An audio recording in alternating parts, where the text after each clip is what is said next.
So let's see the question. यहाँ पे सवाल है a cyanohydrine of a compound X on hydrolysis gives alpha hydroxy acid which shows optical activity after resolution the compound X is.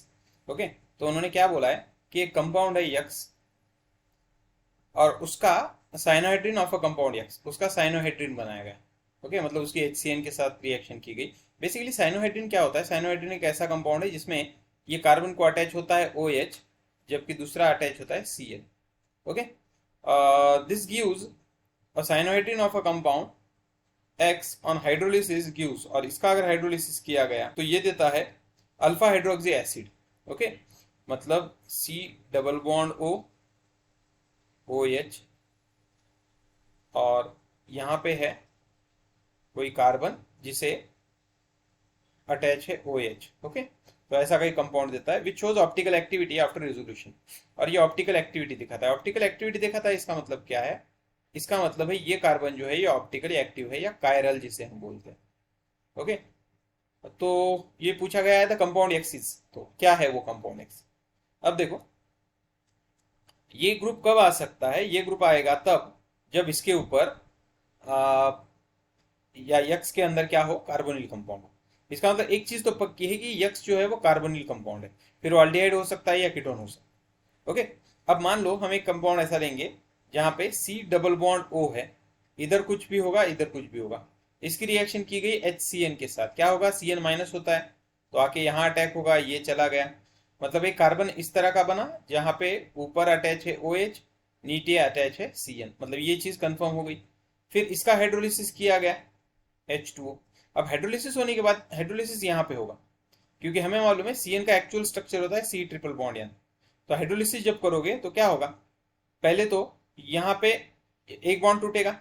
Okay, बाद में दूसरा, मतलब हम यहाँ पे लिखेंगे कि देखो ये तो कार्बन है जिस कार्बन को OH अटैच है, ये कार्बन. अब यहाँ पे देखो C, यहाँ पे क्या बनेगा? ये जो नाइट्रोजन है एक इसको हाइड्रोजन अटैच होगा, एक OH यहाँ पे अटैच होगा. ऑलरेडी ट्रिपल बॉन्ड था तो एक बॉन्ड टूटा, फिर यहाँ पे ये आ गया डबल बॉन्ड. ओके, फिर आगे और एक वाटर का मॉलिक्यूल ऐड करने पे क्या होगा? और एक अगर वाटर मॉलिक्यूल ऐड किया गया तो ये दूसरा बॉन्ड भी टूटेगा और फिर एक हाइड्रोजन ऐड होगा, फिर यहाँ पे वो एक OH आएगा डैश C, यहाँ पे है OH डैश, यहाँ पे है C डैश NH2, यहाँ पे है OH, यहाँ पे है OH.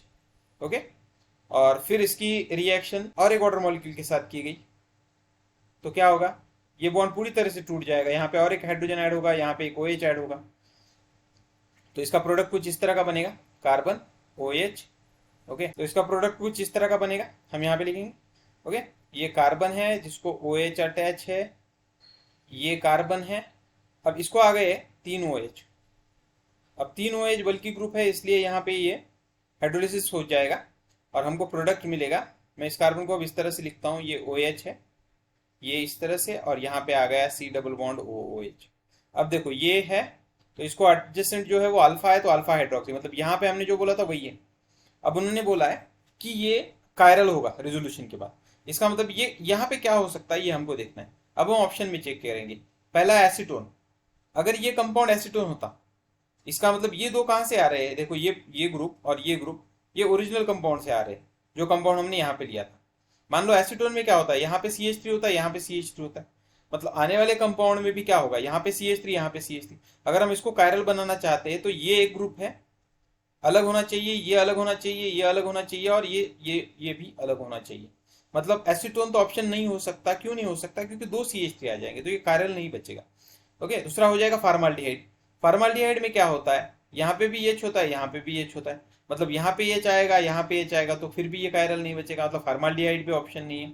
फिर बोलता है diethyl ketone. Diethyl ketone में भी वही होगा, यहाँ पे इथिल ग्रुप C2H5 होगा, यहाँ पे C2H5 होगा, तो यहाँ पे C2H5, यहाँ पे C2H5, तो वो भी नहीं होगा. और लास्ट ऑप्शन देखें एसिटाल्डिहाइड. एसिटाल्डिहाइड हो सकता है, क्यों? क्योंकि एसिटाल्डिहाइड में क्या होता है? यहाँ पे CH3COH, मतलब एक जगह पे CH3 होगा, एक H होगा. अब हम इसका स्ट्रक्चर लिखे तो वो स्ट्रक्चर इस तरह का होगा. कार्बन है जिसको OH अटैच है, इधर COOH अटैच है, यहाँ पे CH3 अटैच है और यहाँ पे H अटैच है. So therefore correct option is acetaldehyde. So hope you understood it well.